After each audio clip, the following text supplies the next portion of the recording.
Welcome back to Neon Liberalism. I am Samantha Hancox-Li. On this channel, I talk a lot about politics, and I talk a lot about the culture of politics, the intellectual currents that are running through both the left, the right, the center of our political discourse today. And I think it's particularly interesting to treat politics as culture and to actually take that seriously, what that means and implies about how politics works. And so I thought I would have on the podcast one of my favorite authors about culture. He's written 3 books on the subject. W. David Marx, author of the just released Blank Space. So, yeah, David, thanks so much for coming on the podcast. Thanks for having me, and thanks for finding status and culture useful as well, and applying it to some of the things you're thinking about. Yeah, no, I'm definitely also going to ask you some questions about status and culture, which is, I believe, your previous book, Yep. also extremely good, I think. But we'll come back to status and culture. I guess. So, first question, I'll make it an easy one. What's blank space? What is blank space about? Blank space.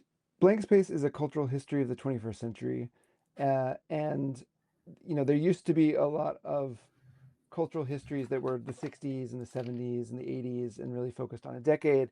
And one of the things I noticed as the 21st century progressed is there had not been a moment to stop and say, okay, let's do a cultural history of the aughts or one of the teens or whatever we call the 2010s. And so it felt like at least at the 25-year mark, we should stop and figure out what had happened. And so the initial idea for the book came out of just doing a cultural history of the last 25 years, which I think if you lived it, you felt like it's a bit of a blur, and it's been hard to really know in your head the difference between 2012 and 2014 or 15, or look at pop culture from these moments and know exactly kind of how it dates our era the way that it maybe did in the 60s and 70s. And so in thinking about what would be the way to describe this 25 years, it came down to this feeling that there is something missing in culture, and that some of the cultural dynamics that used to exist are no longer there. And a lot of people have kind of described this as culture is dead. And I don't think that's probably the best explanation for it. It's more that culture is fulfilling its purpose as entertainment and distraction, and it's making a lot of people a lot of money, and it is serving as politics as a really powerful vehicle for politics. But the engine of culture used to be something like culture for culture's sake, or it's what I call creative invention in the book. And so the blank space is, what if you had culture without really that creative engine being a driver of cultural activity? So it's not to say that there aren't great pieces of art or interesting culture being generated. It's just not the focus. It's not the priority of cultural activity anymore. Yeah, I think it's interesting for someone, like me, who came of age in the 2000s. This is kind of all I've ever known, and so it doesn't seem that odd to me on some level. But then I kind of look back at some of what you talk about in the book, and it's like, yeah, you look at the music of the 50s versus the music of the 60s, right? And it seems like there's a real break there, right, Mm-hmm. in terms of style, in terms of how people thought about the world and what they portrayed in culture. And you can see that in other decades as well, that seem much more distinct than the last 20, 25 years. Um, so I guess my question for you is, what do you think is broken down? Right? What used to drive this engine of culture, and why isn't it running anymore? So uh, there are a lot of economic and technological explanations. And I think until now, that's been really the main focus, is to think about whether you call it late stage capitalism or global capitalism or whatever it is. I mean, these terms get very pejorative very quickly, but the arrangement of capital at the moment does create certain outcomes, and it organizes the creative industries in certain ways. That is a factor. The uh, technology angle is also really critical in the sense that so much cultural activity is happening on technological platforms now, and the incentives of those platforms changes the culture that's being created. So those are definitely true. I think by going back to the timeline and really looking at 2001 to 2025, what I noticed is that a lot of the trends and a lot of this move away from uh, artistic invention, or the ideal of radical artistic invention starts before you can blame smartphones. It starts before the Great Recession, and so there is an ideological component as well to what's going on, in the sense that a lot of people who uh, in the past believed that artistic expression and artistic experimentation were really critical and important aspects of public life, and especially, on the left themselves. I think there was a crisis in thinking about cultural experimentation as something that was inherently elitist, and that elitism worried people about, should we be create basically thinking about formalistic innovation as the most important part of cultural activity. And so there is this ideological uh, thing that happens, and then there's also this pendulum swing of fashion, in the sense that in the 90s there was this great moment of triumph of indie media and indie films, indie music, and there was a backlash to that, just because as you got to the 2000s, that kind of earnest, what I would call Lilith Fair feminism, or some of the kind of anti-corporate sentiments of grunge music and indie films, that there was just a aesthetic backlash to it. So I think it's much more complicated than just saying it was all the smartphone's fault, or the internet company's fault, or big companies. And the other important thing about culture is that culture always happens on the fringes, and it always happens. Um, Often the most experimentation is from marginalized communities. So the idea that capital can move in and squash everything, I think, is not it's not true. I think you can always have things going on without out much linkage to the creative industries and capital. But there's actually, there needs to be some sort of desire among people to create experimental art or make formalistic changes, and that's also going away. Yeah, I think that's interesting. It's interesting that you tie this specifically to ideological factors. And in the book, you talk about like poptimism as a philosophy of art. And how do you think? What is poptimism, and how has that shaped culture in the 21st century? So in poptimism, a lot of these critics who have been called poptimists really resent this term, and they think this is a straw man debate. But I think the way to understand poptimism is it's something that goes far beyond this very specific set of critics. I think it is a general valuation of pop culture that has just become, I would say, the default way of thinking about pop culture.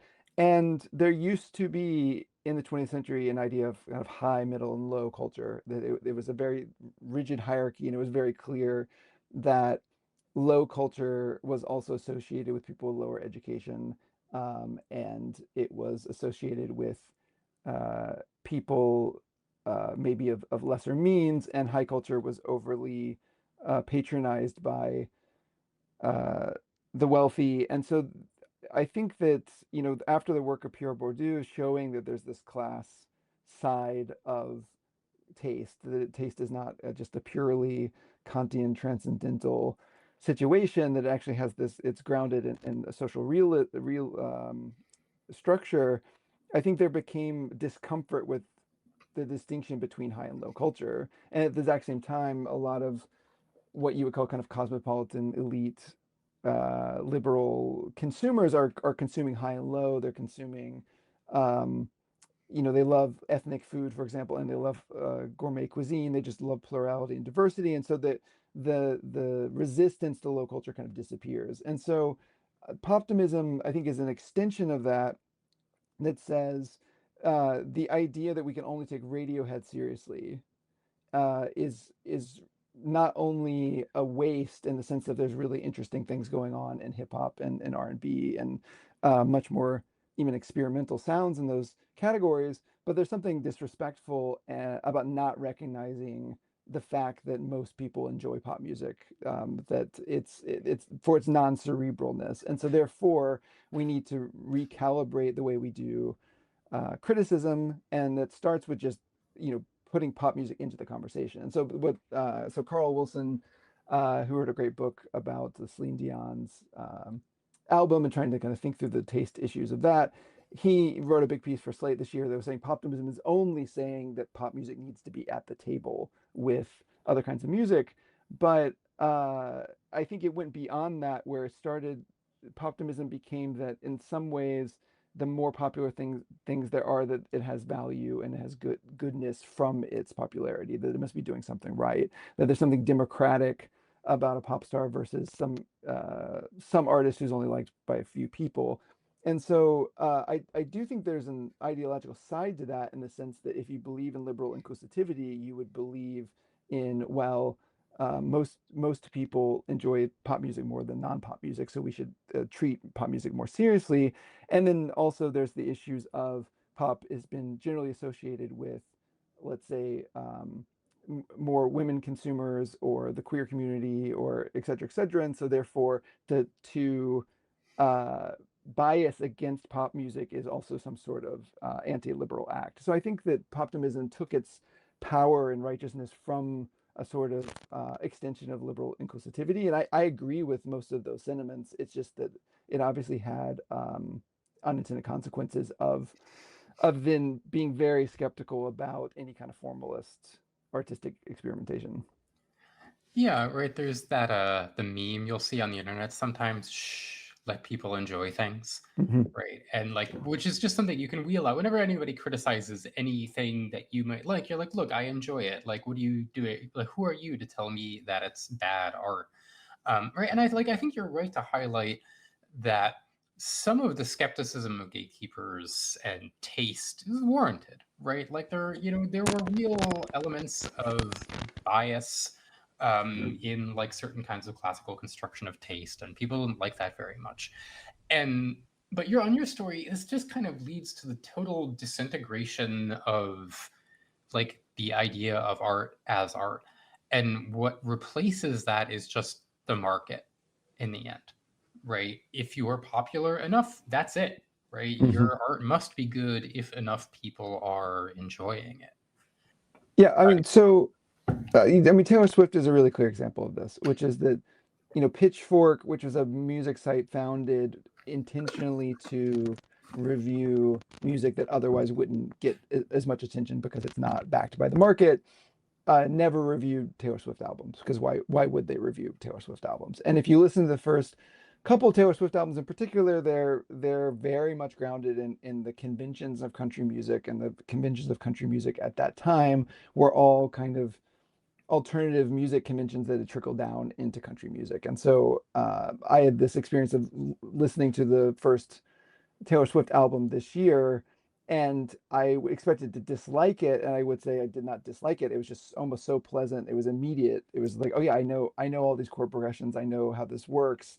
It just sounds like music that I grew up on in the 90s. So of course Pitchfork would not review this, but then later in the 2010s, there was a sense of that there was a great crime in not having taken the Taylor Swift album seriously, and so they went back and they reviewed the first ones.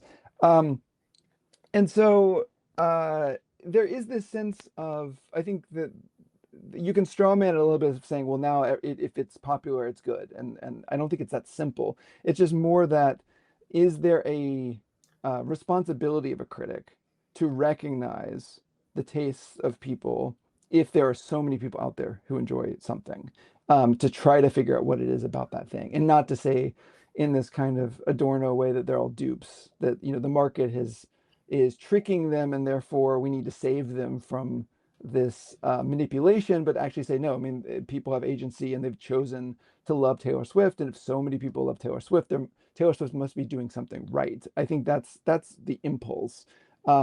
It's just simply that critics have other roles, and one of the biggest roles that they have is to introduce uh, things that are outside of the marketplace, or that will never be central to the marketplace, to more consumers, and say, hey, this will not, maybe it's not on your radar, maybe the first time you hear it you're not going to understand it, this is why it's important, this is why you should give it a chance. And in general, I think if you grew up in a certain age range, you had people in your life do that for you, and your in your enjoyment of art is all based off of those experiences of people forcing you to like something you didn't like. And so it's not necessarily that critics reviewing Taylor Swift is a problem. It's just that it uh, critics were a counterbalancing force to the market, and now really there is no counterbalancing force to the market. So if every critic has to do an emergency podcast about a new Taylor Swift album, or Addison Rae's got a new album, everyone's got to review it. I mean, that treatment was not given to Geese, who's a band that is um, really popular, doing slightly more. I wouldn't go as far as experimental, but kind of interesting things with rock music.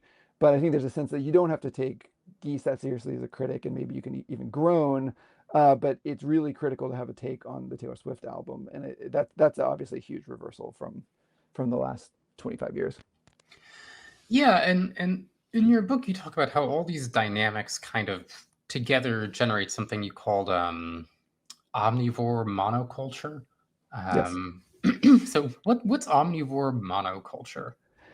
So, I mean, monoculture of previous eras. So, take the 1950s. If you look at kind of post Elvis, pre Beatles music, so much of it is based on the same chord progression, like literally the same chords, and it all sounds the same. And there was a general sense that music on the radio had to sound a certain way. And so, there's a monoculture in the sense that what is represented as the kind of idea of this is American culture is being controlled by this very small group of creators, and they're operating by a very small set of rules about how that culture should be.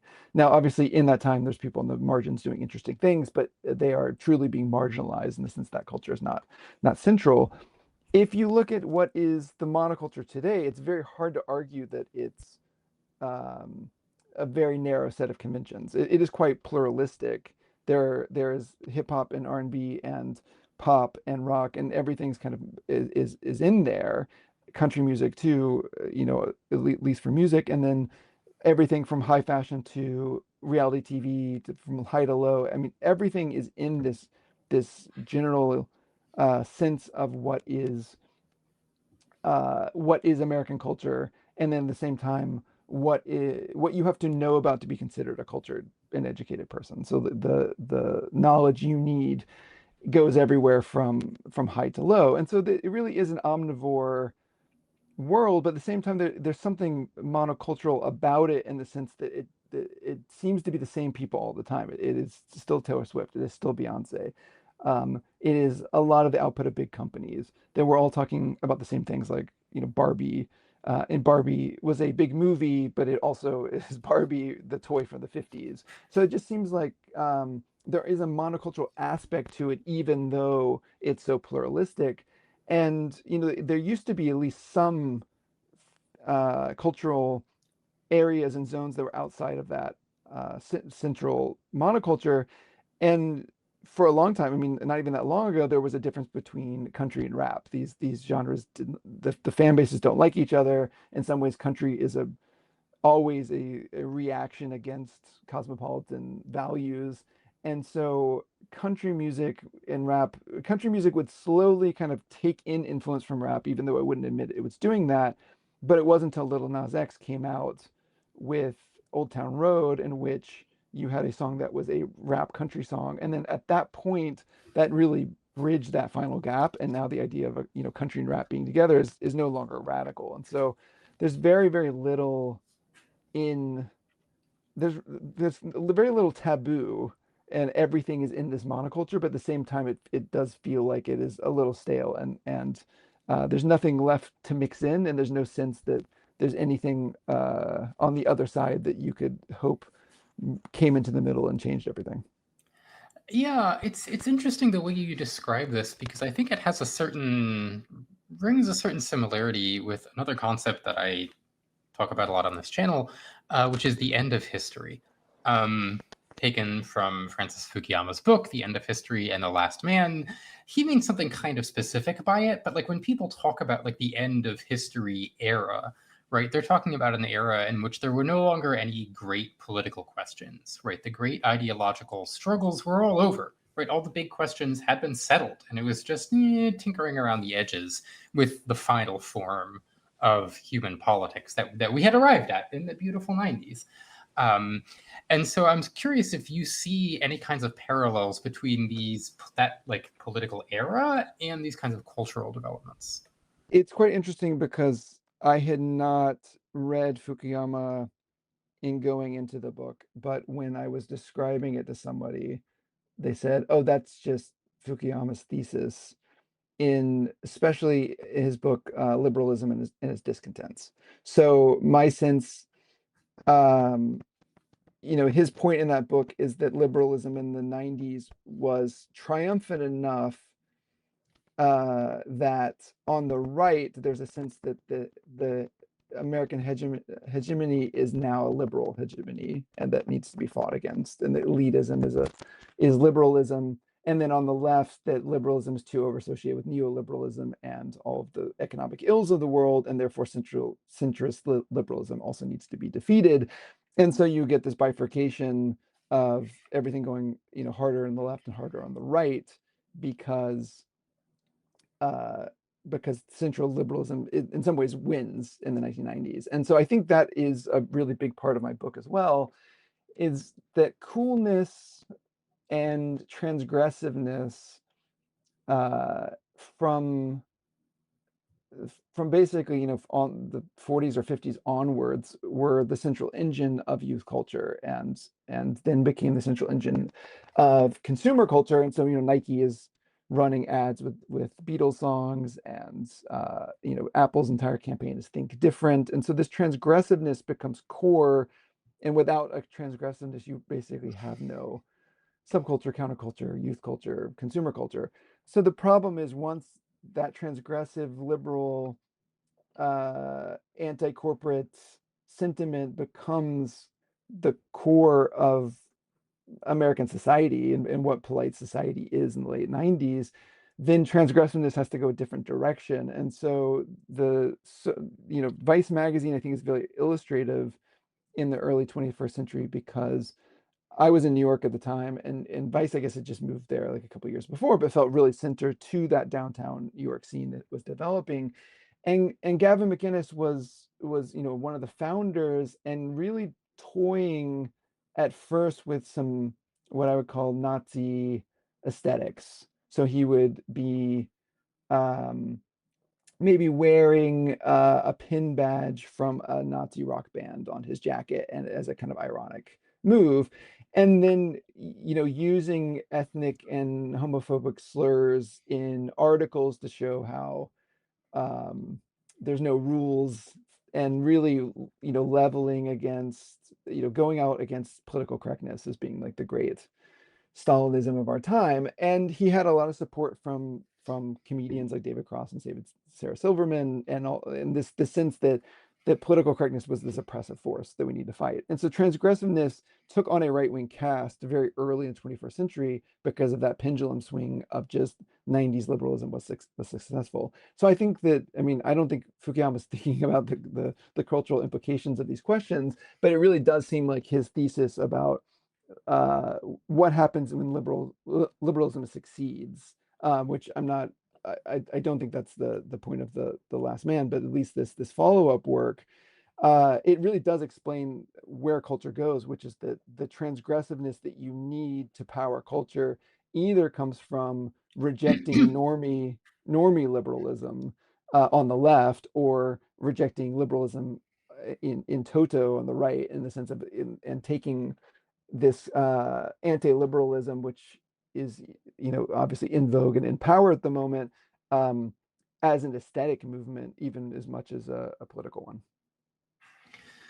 Yeah, I was very struck by some ideas that you put out in Status and Culture about why we haven't just settled on like the final human culture that's just the one. Why is it that culture is always changing? And you talk about how one of the things you're trying to do with culture, you're trying to signal that you're part of a certain group, but you're also trying to signal that you're a little bit better. You're an exceptional member of that group. And that always requires you to kind of put yourself forward as a little different, or a little, right? Always trying to transgress a little bit. Or alternatively, one of the other strategies you talk about is the subcultural strategy, right? You don't want to signal that you're part of that group. You're going to create your own group, which is even newer and even cooler, and that this drives a certain level of continual churn in culture. And like you're saying, I think that does apply to politics, right? I think you're just right that like this is kind of how the right wing rebranded itself as transgressive, as edgy, as cool. Um, and I'm curious. So you talked a little bit about McGinnis. I was wondering if you could also say a little bit about Occupy Wall Street, which is kind of the mirror image, if you want to, of McGinnis trying to make like homophobia and fascist aesthetics cool. Yeah, I mean, Occupy Wall Street at the time was not something that I was paying that much attention to. I was in Japan, but I think looking back and thinking about its place in the 21st century, there's still a big debate. I mean, did it matter at all? And I think there's people who say it will be a blip that no one remembers, and some people say it's kind of a precursor for AOC and Bernie and a lot of the further left politics that and democratic socialism that's also been quite strong. But I think what's interesting to me is that Occupy Wall Street obviously had a cultural aspect to it, and so there was an aesthetic that was associated with Occupy Wall Street. I mean, some of it maybe it's just the incessant drumming that was happening in Zuccotti Park. But there was a pivotal moment, I think, and I talk about it in the book, where Russell Simmons, the hip hop mogul, was going there every day, and he was a big supporter of it, and he was more or less trying to um, uh, encourage rappers to get involved with Occupy Wall Street. And so he would try to bring different people in. And one of the people he tried to bring was Kanye. And Kanye had just done the album with Jay-Z, which was all about how rich they are, basically. And Kanye got there and he refused to say anything because he just didn't want anything he said to be shown to be in support of Occupy Wall Street. And then a bigger thing happened, which was Jay-Z decided to make these t-shirts that said Occupy All Streets. And then they asked him, "Oh, are you giving the money to Occupy Wall Street?" And he said, "Of course not. I don't really agree with them." And then later made a big point of, um, I wouldn't support any kind of anti-capitalist thing that's anti-entrepreneur because entrepreneurialism is the heart of American culture. And so there was this rift, I think, but that Occupy Wall Street could not connect with the larger culture because it had this message that was not particularly in vogue at the time. I mean, even in the depths of the post-recession economy, people were very excited about technology and entrepreneurialism. So it wasn't connecting on that sense. And then the aesthetic of it, the people who were there was not something aspirational. And so it died off, and you can't trace its political connection probably to democratic socialism, but as a cultural movement, really wasn't anything. And so if the right wing took this anti-liberal transgressiveness and turned it into power, I think you just can't look at the left and say that what they have done uh, on their kind of take on anti-liberal transgressiveness. I mean, I don't want to. That sounds more pejorative than I mean, but it's to go further left has been aesthetically interesting to the average normie consumer in the way that if in the 60s some kid who probably isn't that political is still taking cues from the counterculture in terms of long hair and psychedelic music and a general understanding of adults, don't trust anyone over 30 kind of. So those ideas became almost kitsch signifiers of pop culture, whereas I would say that Occupy Wall Street did not do that. Now, I would argue that something like the Women's March or Beyonce's Formation, that had a much broader, there was an aesthetic moment there after Trump with the kind of first resistance, where it did feel like there's a coalition of culture and politics happening. But what is fascinating is the degree to which there were so many articles and so many people talking about resistance being cringe with the second election of Trump that has also soured and not become kind of a permanent aspirational aesthetic that people have in their hearts. So I think this is interesting, actually. I'm inclined to disagree with you a little bit here. And one of the things you talk about in status and culture is this idea that there's kind of like a life cycle that culture goes through, and it starts with really experimental, really strange stuff that's tried out by a very small group of people. Um, and like they're throwing a lot of spaghetti at the wall, but they're trying, right? They're engaged in they're really, really transgressive stuff, really formally experimental stuff. And then you find a slightly larger group of people, right? The early adopters who can be like, some of that is actually really interesting and really new, and I can be a trendsetter if I pull this piece out of an experimental scene and make it more popular. And then there's a much broader group of people, right? Then you can get to the not just the really elite early adopters, not just the tastemakers, but like a pretty broad batch of society that is like, oh, these are some interesting ideas. And eventually, like you say, you wind up with kitsch, right? You wind up with Mhm. something that is spread out to the absolute lowest common denominator. There's barely anything left of the original inspiration. It's like the most vulgar form of it is left. And like, yeah, Occupy Wall Street did not endure as a political movement, right? It burst onto the scene and fizzles out. But I think in terms of some of the ideas that it had, those have been very influential, Mhm. right? The anti-elitism, the anger at banks, right? The idea, like you said, of democratic socialism has, you mean, like just recently, Zoran Mamdani was elected mayor of New York City, right? Yep. And you can trace that line directly back to Occupy Wall Street. So I think there is actually a very influential aspect of Occupy Wall Street once you see it in that cultural light. Yeah, I mean, it'd be interesting with Mamdani to look at the aesthetic of Mamdani, because there is there is a big difference between an average Occupy Wall Street person and then Mamdani's very smiley, glossy, uh, TikTok friendly demeanor. And so taking the same political slogans, but then wrapping them in a much more pleasant aesthetic. Um, and so I mean, I think you're absolutely right. And it, had Mamdani not won, you would draw a very different conclusion and say, well, Occupy Wall Street led to nothing. But I mean, it's this very strange thing. I made a joke a couple of, I guess this was like 2017 or something. And it's so a time traveler comes to 2017. It's like, who's your most popular politician? It's like, well, by the numbers, it's Bernie Sanders is the most popular politician in America. It's like, oh wow, so you have a very like socialist leftist government. No, we have this fascist Trump in power. Like, so I mean, there is a very strange thing happening in which what does popularity even means at this point? And we have all these kind of edge cases that take full power.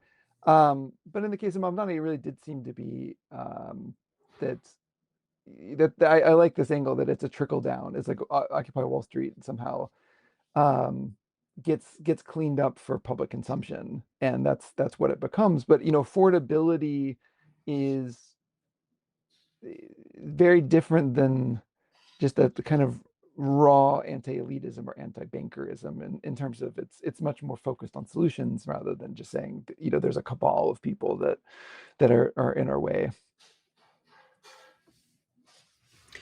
Yeah, I mean, I think this is an analysis I like to apply to other movements. I think we can see the same thing happening on the right.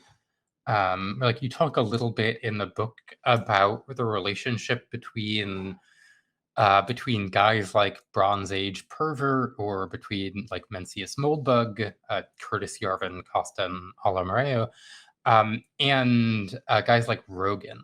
And I was wondering if you could elaborate a little bit on what's going on the right on a cultural level in this time period. Yeah, I mean, I guess what the right has really succeeded in is creating a big tent of.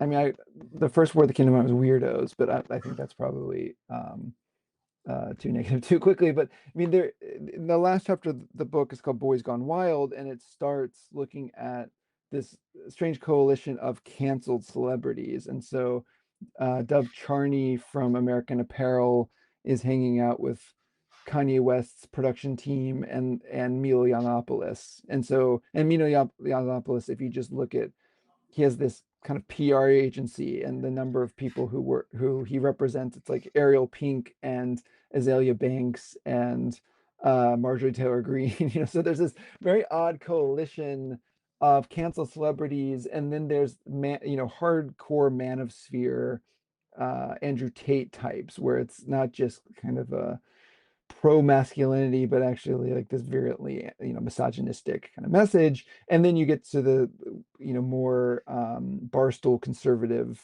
side too, which is not necessarily almost even political, just kind of a aesthetic mode against cosmopolitan liberalism. And so that group, it seems pretty fair to say that Trump was able to mobilize all of those people into a coalition. And so you can have a Bronze Age pervert on a far side of that, and it can be this esoteric kind of return to Greek militarism or whatever it is he wants, and he can have supporters. I mean, I'm pretty sure that Peter Thiel's quoting him in speeches, and in the conservative movement, obviously he's like quite controversial, but influential. And then you can have people who've never heard of him still in that big tent. And so I think that the degree to which, at least until 2020, early 2025, that group was not infighting, that they could just all kind of work on the reelection of Trump, was incredibly powerful. But I think it's important to say also that what Bronze Age pervert wants and what some VC wants that ended up supporting Trump may have some intersection, and what a rapper wants it may have some intersection, but they're all pretty loose. I mean, but it really is a big tent, and it's just all powered through this sense that they're all being oppressed by liberal hegemony, and that's mostly imagined. Yeah, I think that's right. I think it's interesting to kind of see Trump himself as like a kitsch artist, right? And like we see this with so much like AI slop that's generated about Trump, where it's like a big muscly Trump spiking a football on liberals or riding a tank or riding on an eagle. Like he doesn't ride on eagles. I don't know. There's some eagle imagery going on, right? Um, right. That he was kind of able to to both tap into some of the really esoteric Nazi shit that you see in like the real swampy corners of the swamps, but to like kind of take that on the road and like make it palatable to, or like make it kind of unnoticeable to people who are just like you say, like kind of dissatisfied with Biden or dissatisfied with like liberalism or political correctness or the price of eggs or whatever, right? That he didn't need to be like a coherent conservative intellectual in any sense, but he just kind of made this into a whatever, to a cultural object with mass appeal. Trump is a kitsch artist. Yeah. I mean, what's interesting is in his first term, some of the most representative pro-Trump art were those Soviet realist paintings where it's like the muscular Trump sitting next to Eisenhower playing poker or whatever. And so that was an aesthetic mode. And now it's so much AI slop, and it's much more vulgar and uh, kind of demented and but I mean more kind of Gen Z, where I guess before it was this very bizarre kind of baby boomer or even like greatest generation kind of like portraiture that was representing him. Um, but look, there is, I mean, this is, I guess, the getting to the central debate of how I think about politics and culture, and also of the book, which is, for a long time there was a coalition between avant-garde artists and the left, and obviously there were some avant-garde artists who had a right-wing bent. So like starting with Marionetti of the Futurists becoming kind of a part of the Fascist Party, or Ezra Pound, or so many of artists did but have kind of a right-wing fascist bent to them. But there generally was a sense that if you liberate human minds, that is a huge plus for liberalism and and freedom. And so there was a sense that artistic experimentation is inherently a liberal or inherently a progressive type of human activity. And so part of that also is, I mean, thinking about what liberalism is inclusivity. And inclusivity means that I do things a certain way. I have my conventions. I know that other people have different conventions. I know that over in this country they do things differently, or over in this culture they do things differently, and I accept that. It's not the same as me, but I can accept it and not judge them as being bad people because of that. Once you make that leap, you can then start to question the entirety of conventional thinking and say, okay, well, I only think the way I think because of this convention. These are all arbitrary behaviors. And so we can strip out arbitrary behaviors and reform human life to be more rational, to have better outcomes, because we're not in any way subservient to the conventions of our birth. And so I think that avant-garde art did the same thing, which is say there's if we look at the world one way, we don't have to look at it one way. We can look at it in a multitude of ways, and it's our job to go discover those different perceptual frameworks. And so, from that perspective, um, liberalism has always been cosmopolitan. I mean, in its purest form, in that it accepts and then values the pluralism of life. That the question is conservatism inherently provincial? Or is it that conservatism, especially today, is provincial because it's a reaction against cosmopolitan liberalism succeeding, in the sense that cosmopolitanism is baked into the entire consumer experience? If you turn on TV, if you watch a film, in general, you're going to see liberal values being back to you. So is like the ultra provincialism of the modern conservative movement? You can argue it's always been there, that conservative has always been provincial, but it's been, I think, uh, it's a group that sometimes didn't have its own culture and realized in an era of cultural politics that had to have something to rally around. And so it's rallied around, well, we're not cosmopolitan, so let's counter signal everything that's cosmopolitan. So if driving a fuel efficient car is a Democrat way of driving, then we're going to roll coal. We're going to intentionally make our trucks just like inefficiently burn coal and smoke up, entire towns. So that aesthetic is not. You can look at it and you say that they were not going to roll coal, except that it makes me angry as a liberal. And so the Trump kitsch is kind of a mix between, well, you people like fancy art, so we're going to intentionally kind of go into kitsch, but then also it's pretty easy to say that those communities in general are more based on kitsch. I mean, if it is regional, rather than urban populations, it's just much more likely. The word kitsch, and I just want to stop here, and I've been criticized that the word provincial is pejorative and the word kitsch is pejorative. But kitsch describes a kind of art in which you, as you see it, already know all the elements of it. It's tapping into kind of stock emotions that are already part of you. And so I mean kitsch in the technical sense of um that it's not experimental in the sense that it's just giving you the thing that you want, which is that if you want Trump to be this patriarch that's protecting America, then you're depicting him in all these patriarchal tropes. And so, and from that sense, I think this Trumpist art it tends to be kitsch, not just it's bad and cheap, but it tends to just use stock emotions and conventions. Yeah, so I think I didn't want to suggest that reaction was inherently kitschy. But right, Yep. but that in order to take it on the road, like Trump kind of had to make it kitschy. And you kind of asked this question kind of implicitly there about like whether like can conservatives make art, right? Are they capable of transgression, or does like their inherent conservatism like prevent them from like actually being innovators?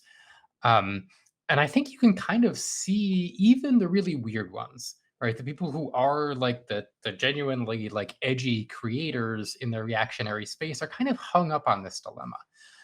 There's one of these people, Charles Haywood, who's the author of the Foundationalist Manifesto, and he explicitly calls it a politics of future past. And it's this weird melange of like retro aesthetics, but also like futuristic asteroid minor fantasies. And I think you see that everywhere in like the esoteric reactionary space. Is that on the one hand, there's like this hyper nostalgia, like return to the past aspect to their aesthetics, but they're also trying to be transgressive and in many cases like futuristic.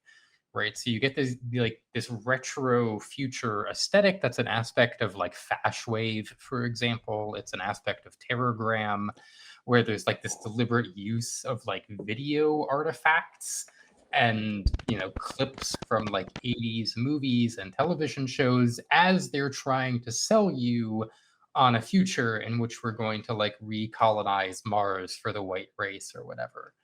And like there, whatever. For all the people in the comments who are about to say you should read reactionary modernism, yes, I should read the book Reactionary Modernism, which like talks about this exact dynamic in the case of the Third Reich. So I think there is like that interesting tension there, even in like the transgressive conservatives.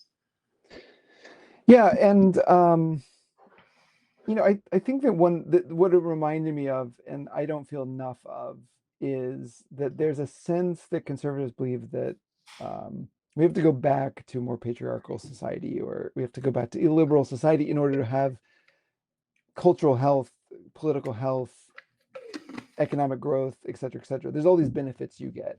And it's very clear that if you actually look at history, that the liberal mindset, the cosmopolitan mindset, the convention breaking, non-provincial mindset is what gave us everything that we have as a civilization. And I don't really see a ton of defense of that the power of liberal ideals to directly connect to the accomplishments that we have as a society. I mean, there's just, and obviously it's like we could always be more.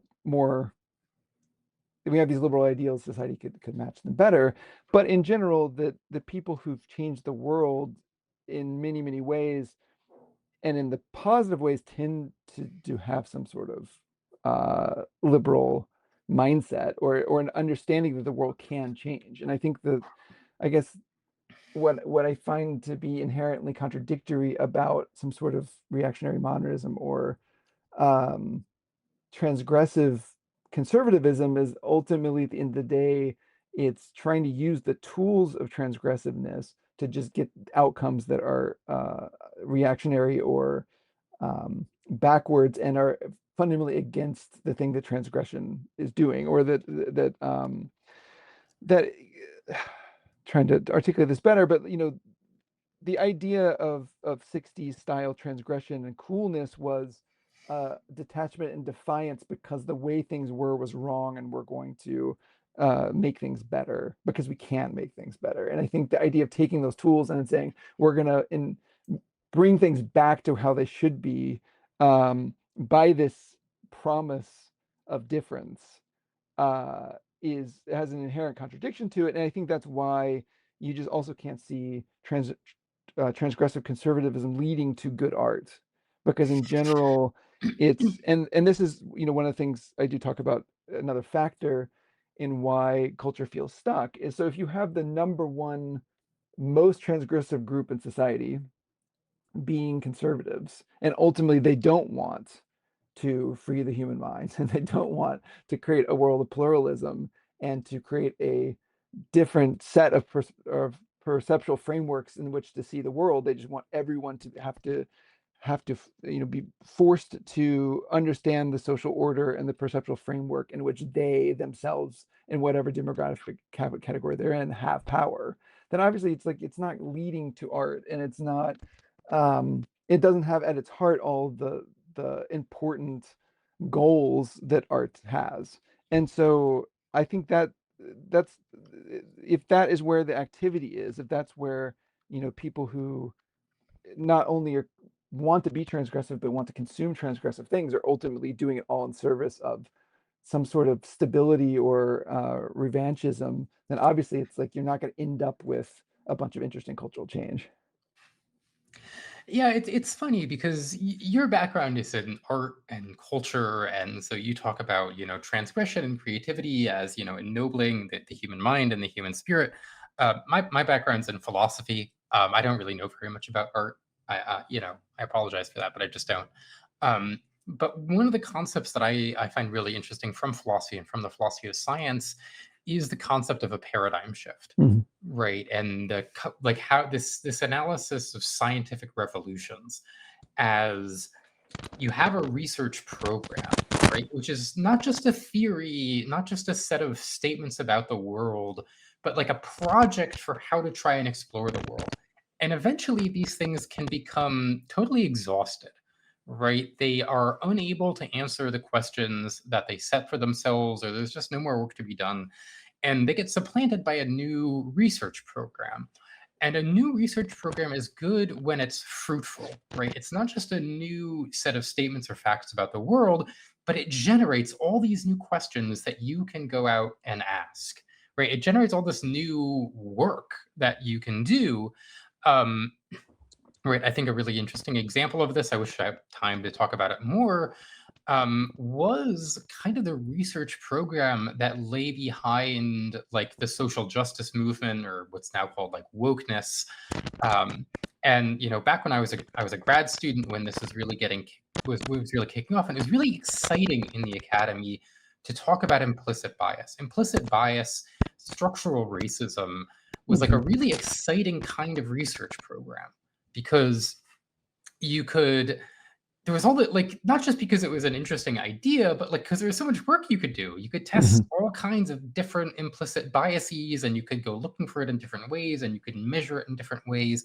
And there were all these different papers that you could write about all these like this whole unexplored territory, right? Opened up before people, and I think you saw that like as a research program spills out into culture, right? When you, as a cultural analyst or as a cultural actor, suddenly you have these new tools in your hands that you can apply to culture and be like, your fave is problematic. And eventually, right, this just gets boiled down to like the most vulgar version of it, which Mhm. is like, white women shouldn't cook noodles because that's racist, Right, right? right. Like that is the absolute kitsch endpoint of a very interesting and important research program.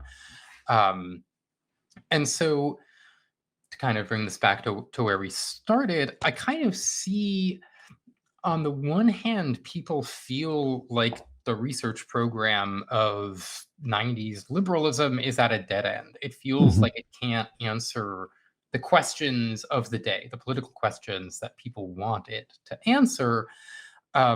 And so you have these experimental transgressive attempts to like generate a new research program, right? You have them on the right, you have them on the left. Ultimately, I think the problem that the right is running into, like like running into a wall with in the Trump presidency, is that it's a dead end, right? They don't have any answers, right? You can be Mhm. transgressive for a little while, but it's not a program that's going anywhere in terms of like actually answering like the great questions that we're all faced with. Yep. Um, yeah, that's not a question exactly, but I am curious, like, how if you see this like concept of a paradigm shift as like relevant to like what's going on with culture or politics or our world. Um, yeah, and I apologize. The camera it went out exactly with your last question, but I got most of that. I mean, like I think paradigm is it's unfortunate that a bunch of marketers use the word paradigm too much because now it's like a terrible buzzword and no one takes it seriously. But it's really important, in the way you said in terms of in scientific research, but also for just um, understanding cultural change. And that there are actually very few paradigm shifts, but when they shift, it really matters. I mean, in a clear example would be the paradigm shift of going from feudal society to modern bourgeois capital society, in that not only do some major political and economic things change, but every single convention, every way we think of life and what we should be doing becomes rearranged because of those macro changes. And so, I mean, one of the issues with culture at the moment is that we're stuck in some ways still in the 60s paradigm. The 60s asked a lot of really great questions and opened a lot of great avenues for pop culture to go in. The pop culture could be experimental, could be psychedelic, it could be minimal, it could go in all these different ways, and we're still stuck there. And one of the proof points is if you listen to the Beatles, it's still, I mean, it's very good music, obviously, but it still sounds often quite transgressive and strange because uh, it was incredibly transgressive at the time, but even now, compared to music now, can still hold up in terms of its experimental ideas. And so that's different than the Beatles just more or less refused to listen to jazz music. And so there really did seem to be a paradigm shift where people would not listen to the music before because they felt like it was devalued. So these paradigms, when they shift, they devalue everything that comes before. And so we live in this world where it's it's not devalued. And so, on, you know, the other thing with paradigms is you could have a paradigm in, you know, this area, like a big giant cloud over everything, and then a little smaller cloud comes under it, and so you can have kind of competing paradigms going on. But uh you know, conservative, I mean, this is, I guess, the point of all the political moment we're in, which is that, and I had a really hard time trying to figure out what did culture mean under Obama. And so much of it was something like, at the end of the day, we elected this one man, he's going to change everything. His election itself is symbolically so important that we don't have to intervene anymore. That like he's going to solve everything. Thanks. And we can get back to just living normal life and not caring, and not really caring about the quality or uh, the message of music on the radio, et cetera, because hey, Obama's president, so we can have Katy Perry songs and it's fine. It's fine. The music is stupid because we can have this really smart guy in office. Whereas like during the Bush years, it really felt like, well, we need to mobilize our cultural activity to fight back against Bush. And so, you know, Fahrenheit 9/11 is, at the time, I think it was the highest grossing documentary of all time. So in some ways, we, like, all liberals took a break during the Obama years because symbolically we got the thing we wanted, which was we got this really smart, cerebral, anti-war candidate to be elected resoundingly. And so then with Trump too, it does seem like it's the same model where conservatives, like, we got this guy who rejects every single bit of liberal decency. There's no category of liberal decency this guy doesn't offend. And we got him into power. And now we can just sit back and bask in the symbolic glory of our horrible human being to reject the cerebral guy before. We can really enjoy that. But it's purely aesthetic. And so to say that it has no ideas, well, yeah, I mean, that's the point, was not that, I mean, it's almost uh,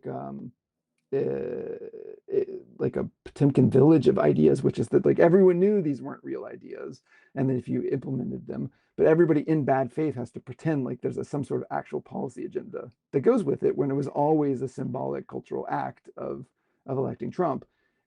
People are obviously going to use his election, but if culture is just this back and forth of symbol, um, then I mean, the culture is political, and politics is culture, and you really can't separate the two. And so it's kind of cute when people have policy debates about, you know, we should do zoning laws this way, et cetera, which I'm sure are really important They and are really key important. for I just actually want to getting things interject done. here. The But like zoning the laws, they're crisis really seems to be important. just that if you're in a fully symbolic political moment, that I don't know, I don't know what you do.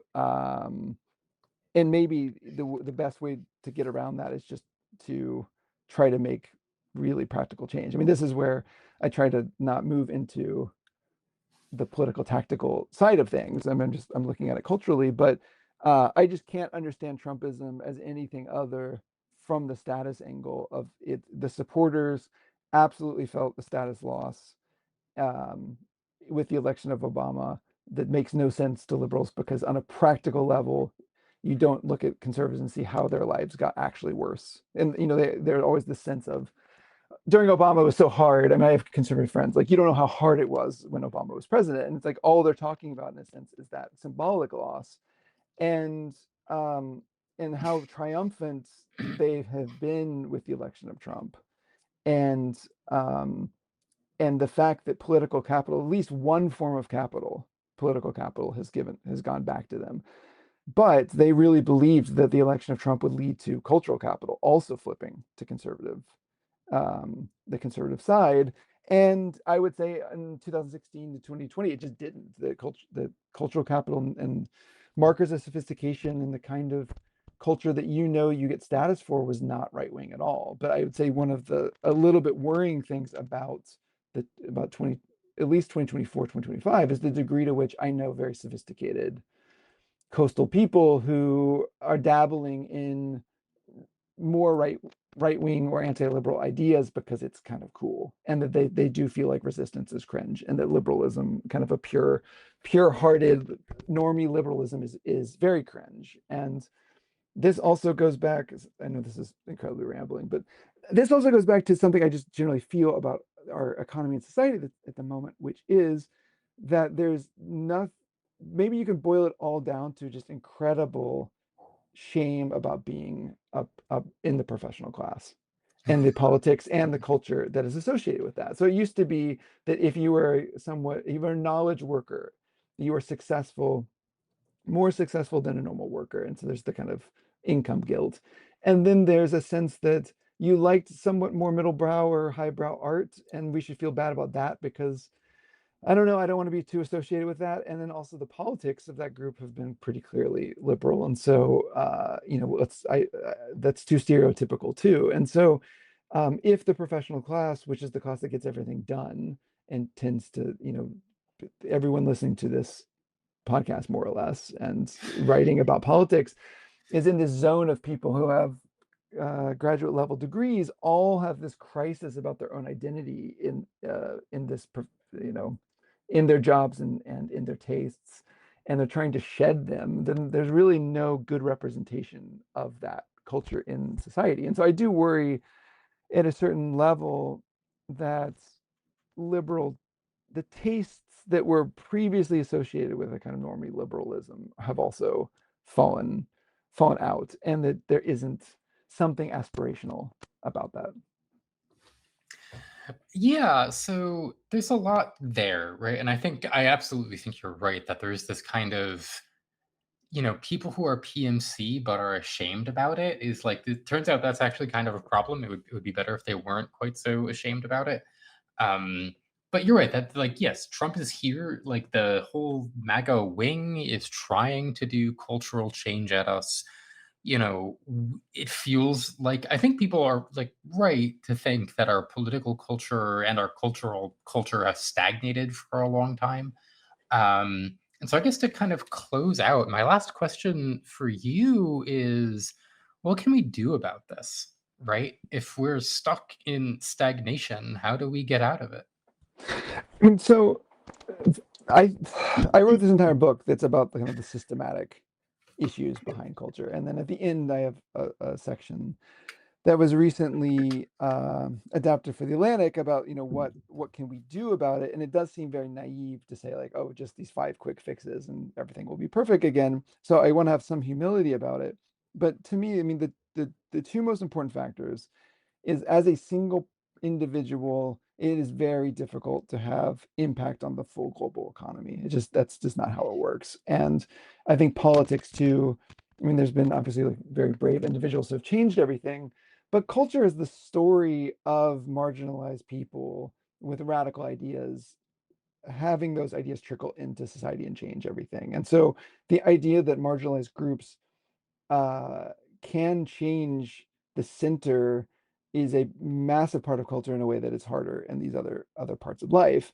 And so first, it just comes from an optimism that culture can change, and that people want stimulus and people get bored, and that they will look for change, and that someone who is providing it, if they do it the right way, can provide that change, and culture can change. And so I don't think we're doomed to stagnation because the platforms want stagnation, and or that the creative industries, as in the giant studios and music labels, want it, because you can always go around it. It's not that expensive to make culture. It's, people can do it, and they've always done it. And so the thing that I am optimistic about is that we can make this change if we just want it. But that then leads to the main point, is that we have to recognize that artistic experimentation, creative invention, whatever you want to call it, is a social good, that it has all these social benefits that are good for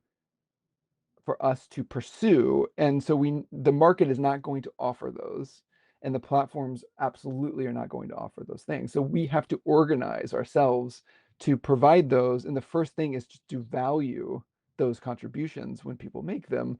And we used to do that through the form of certain criticism, or subcultures or countercultures uh, getting very excited and basing their identity around these changes. And so I think it's a combination of uh, you know, reminding artists and subcultures and countercultures to be creative, and and at the same time, when they do something, to not immediately dismiss it and not to immediately commercialize it, to find a way to value those innovations on the margins. It's just that, again, it requires us in a collective way to say that that is good, and not spend our times hand wringing about, oh no, this isn't immediately understandable. Oh no, this may be only understood by a set of elites, so therefore we should dismiss it. And what's happening with the band Geese right now, who you can have a long debate about how innovative it is, but it's interesting to see this is a band with some grassroots support that is a rock band.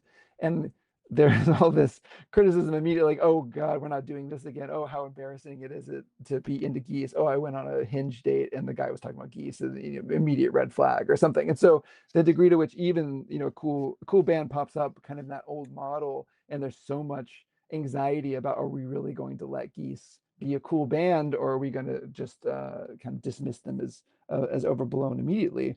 So I think that's the part that has to stop. It's just like we have to want it, and I don't get a sense we want it at the moment. And then if we want it, we can figure some solutions. But if that is all I'm able to achieve, is make people ask the question, do we want it or not? And if they don't want it, then that's, I will go off and just try to be interested in cool things by myself. But if other people are in this boat, we have to take some collective action. I think that's absolutely right. Culture can be changed, but we have to want it. Um, Here at Liberal Currents, we want it. We are doing our best every day to try and push culture in a more liberal direction, to kind of reinvigorate the liberal tradition. And that's why right now we are running a fundraiser to try and gain a little bit of capital to take this publication to the next level.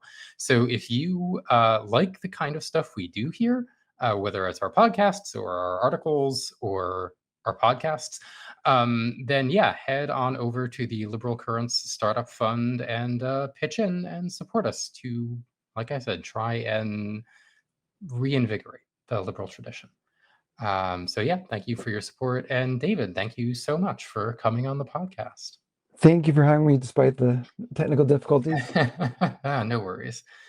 It's just part of living these days. Thank you. Thank you.